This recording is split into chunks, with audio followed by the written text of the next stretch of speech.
আসসালামু আলাইকুম। আশা করি আপনারা সকলেই আল্লাহ তাআলার রহমতে অনেক ভালো আছেন। ভাই, আল্লাহর হস্তে আমার হেল্পারটারে একটু বাঁচান ভাই। হ্যাঁ, প্রিয় দর্শক, এভাবেই বলছিলেন এক ড্রাইভার। এক সড়ক দুর্ঘটনার পর রক্তাক্ত অবস্থায় দুমড়ে মুচড়ে যাওয়া ট্রাকের ভিতরেই চাপা পড়ে আর্তনাদ করেছেন এক চালক। মুখে তার কষ্ট আর যন্ত্রণার ছাপ স্পষ্ট। তবুও নিজের প্রাণের চেয়েও তিনি বেশি গুরুত্ব দিচ্ছেন তার সহকর্মীকে। বারবার বলছেন, আমি মরে গেলে দুঃখ নাই, আল্লাহর হস্তে আমার হেল্পারটাকে বাঁচান ভাই। সম্প্রতি সামাজিক যোগাযোগ মাধ্যমে এমন একটি হৃদয় বিদারক ভিডিও ভাইরাল হয়েছে, যা নেটিজেনদের মধ্যে আবেগঘন পরিবেশের সৃষ্টি করেছে। ভাইরাল ভিডিওতে দেখা যায় ট্রাকের একপাশে রক্তাক্ত অবস্থায় চাপা পড়েছেন চালক। তাকে ঘিরে জড়ো হয়েছে স্থানীয়রা। কেউ পানি দিতে চাইছেন, কেউ ফোন করছেন অ্যাম্বুলেন্সকে। এর মধ্যে চালকের কণ্ঠ উঠে আসে ব্যথা ভরা মানবিক আকুতি। ভাই, আমার হেল্পারটাকে আগে দেখেন, ও তো নড়ছে না। আমি থাকি না থাকি, কিন্তু ওকে বাঁচান প্লিজ।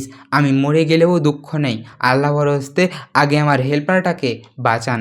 ভিডিওর প্রসঙ্গে জানা যায় এটি ঢাকা চট্টগ্রাম মহাসড়কের কুমিল্লার দাউদকান্দি এলাকার ঘটনা।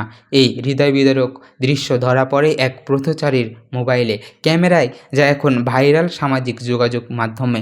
দুর্ঘটনা প্রসঙ্গে জানা যায় ট্রাকটির নিয়ন্ত্রণ হারিয়ে সড়কের পাশে উল্টে যায়।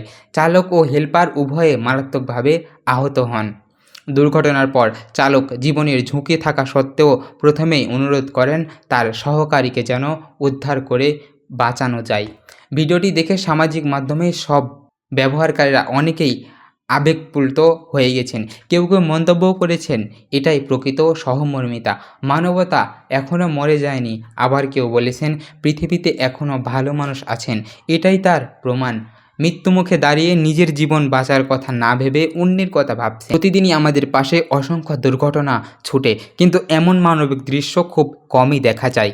আমি মরলেও দুঃখ নেই, আগে আমার হেল্পারকে বাঁচান। এই একটিমাত্র বাক্যই প্রমাণ করে দেয় আমাদের সমাজে এখনও এমন হৃদয়বান মানুষ আছেন যারা দায়িত্ব, ভালোবাসাকে জীবনের চেয়েও বড় করে দেখেন। এই ঘটনা কি আমাদের সবার মধ্যে মানবিকতার বীজ নতুন করে বুনতে সাহায্য করবে? প্রিয় দর্শক, আজকে এ পর্যন্তই। দেখা হবে আপনাদের সঙ্গে আরও একটি নতুন ভিডিওতে, আরও কোনো নতুন তথ্য নিয়ে।